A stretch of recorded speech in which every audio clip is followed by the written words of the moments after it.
Snack time! All right, everybody, grab your yogurt. No, just kidding. We're not having yogurt. It's just a really cool container to hold all your awesome supplies for needle felting.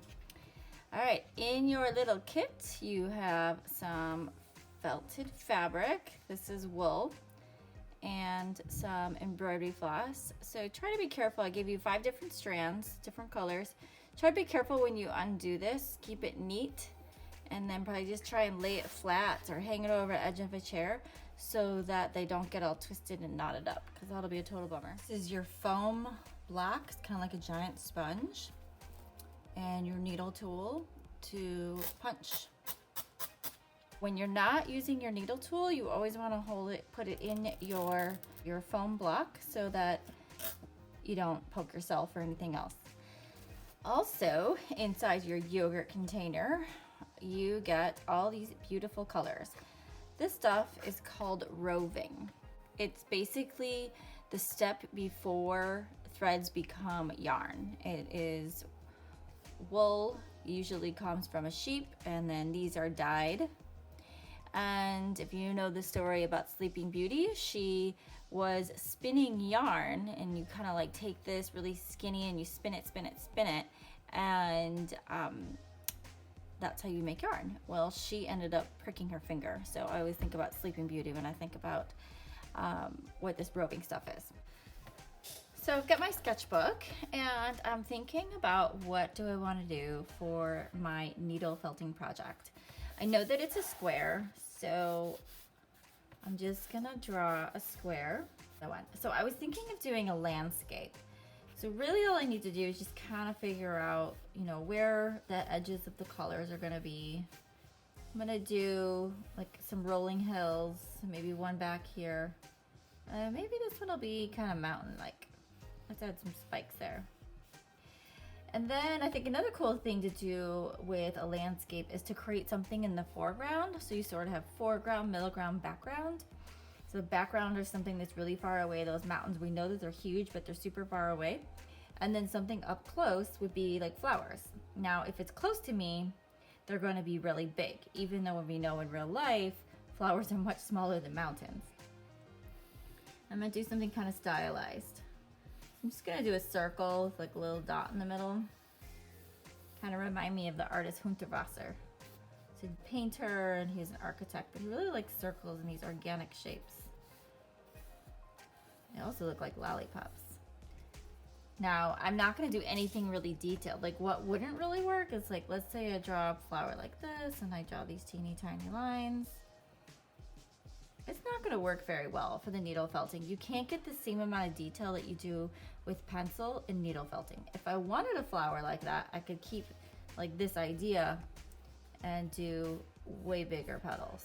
Or maybe the center can probably be that size, but you probably need your petals to be about that big. Okay, so nothing too detailed. And I would say if you think about your pencil, no shape smaller than the end of your pencil. Since I practiced my design, I'm going to get out my tools, and I'm going to put this needle in the side here and my needle felt here. And I'm going to lay this on top. I know that my design is going to have, it doesn't quite fit, but that's okay. I'm going to move it around as we work. So I have all these colors. So what color should I do for flowers?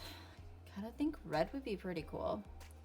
Maybe a little bit of red and pink together. So those are going to be my flowers. And then I'm going to use, maybe I'll do like these cool colors can be for my background.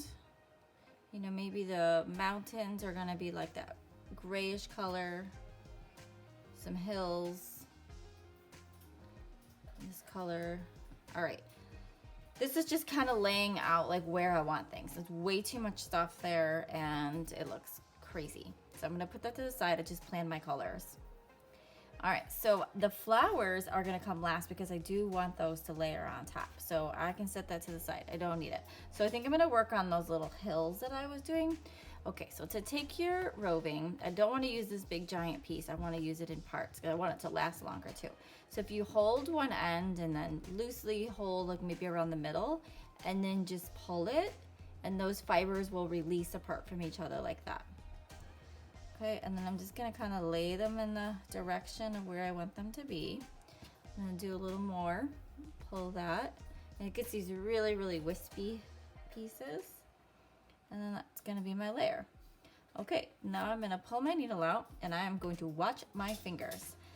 And I'm just gonna start stabbing, but I'm only gonna stab the needle into the foam, not my finger. Okay, make sure that your needle is going straight up and down.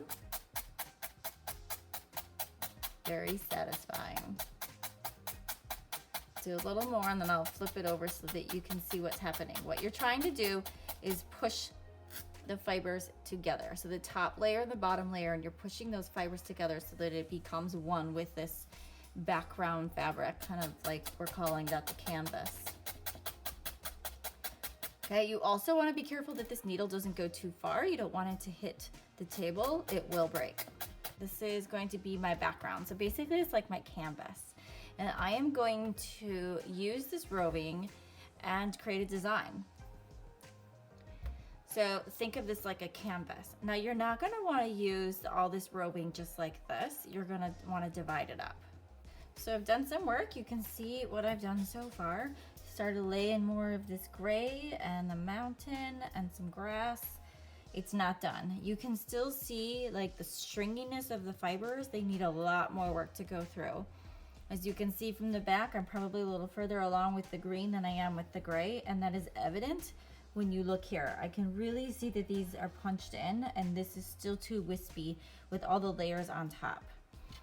Doesn't mean it's necessarily wrong. I mean, it's not gonna go anywhere. If you hang it on the wall, it's okay, but as far as needle felting goes, you really wanna get it in further. So I wanna show you how I made this line, because it's a little bit tricky. So I took a really, really thin piece and I kind of twist it to make it thinner. And then I wiggled it around like a zigzag. It wants to move as I'm working, so maybe here I'll hold it up at the top, really watching, make sure I don't stab myself. And let's wiggle it this way. And more.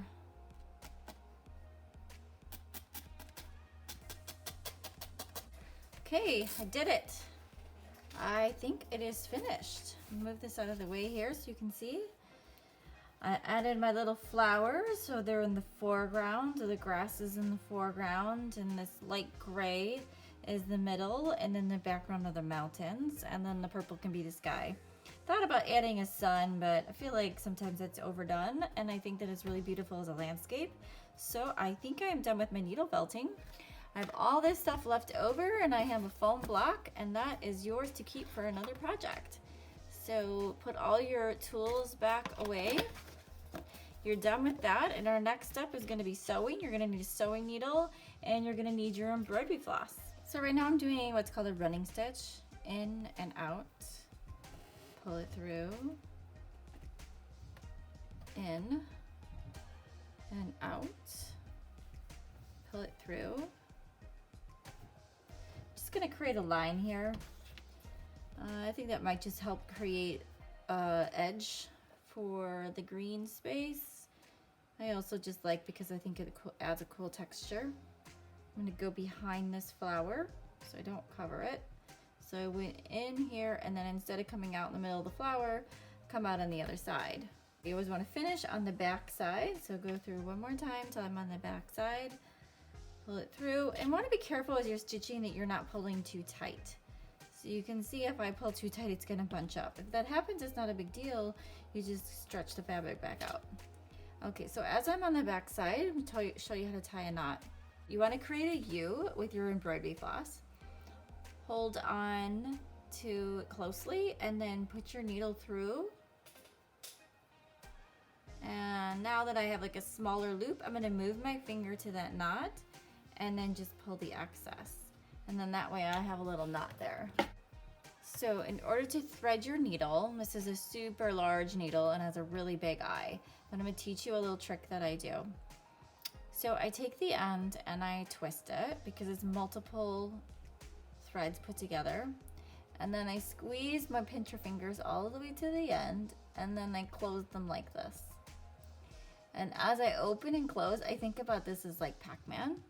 So this is Pac-Man and that's his tongue sticking out. So as I squeeze my fingers together, I have closed up Pac-Man's tongue and then he opens up his mouth and there it is. I'm gonna close my fingers as I get close to the needle and then I'm going to open them and that pushes Pac-Man's tongue through. Grab it and pull it through.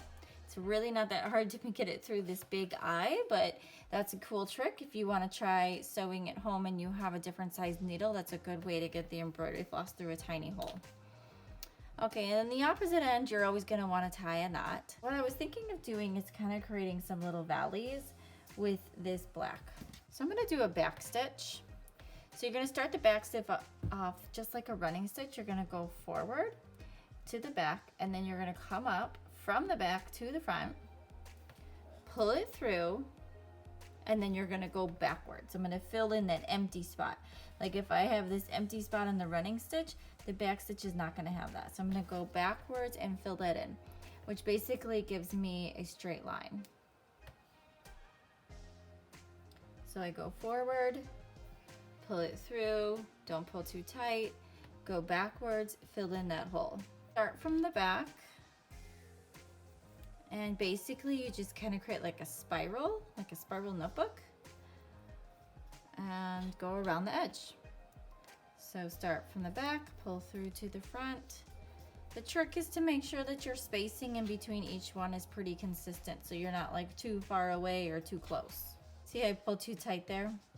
That way I could just put my needle in there and pull it out. So I'd like to see the edge. I think it's nice. If you pull it, you don't really see the edge. Maybe that's something you want. That is a personal choice. So I'm gonna make a circle, pull it through, put my finger down here on the knot. There we go, and then cut off the excess and I'll have a little knot on the front. So we're gonna do a blanket stitch, which is another one we're gonna put around the edge. Looks very similar to the whip stitch, just a little bit different. So you're gonna start from the back and basically just make a loop around the edge. Your next stitch, you're going to come from the back through to the front. Make sure you have a little bit of some spacing on the edge. You don't wanna be too close, so at least a 1/4 inch in. Okay, so as you pull it through, you're gonna leave a little loop. Go put your needle through that loop from the back to the front, through the loop, pull it towards you. Okay, I'm going to show you how I made these little flowers. I'm going to take a piece of roving, not too big, this is very small, and then I kind of just like balled it up, mushed it all together to make a little ball. Hold that down and carefully punch it. It's a little piece so it makes it hard to get at. You don't want to get your fingers. So I'm kind of going around the outside here, which I thought was cool because it leaves that center a little bit puffy. It's up to you to decide how much to punch in. And remember, as you're punching, it makes it smaller. Now in order to make the stem, I take a small piece, again, very, very little. I folded it in half, twist it, and then lay it down. I'm gonna start in the middle. That way I get that stuck down. Then I can move my fingers out of the way and work on the top. It's a little bit too long here, so I'm just gonna fold it back up. And the last thing to finish it off, I took a teeny tiny bit, mush it all together just like I did with the red. So I roll it around in my fingers and I almost just made the perfect ball right there. Lay that in the center. It's so tiny, I can't really hold on to it. There we have it. I think my piece is finished. I've done a couple different cool stitches and I'm really happy with the way it turned out. Looking forward to seeing what you all create.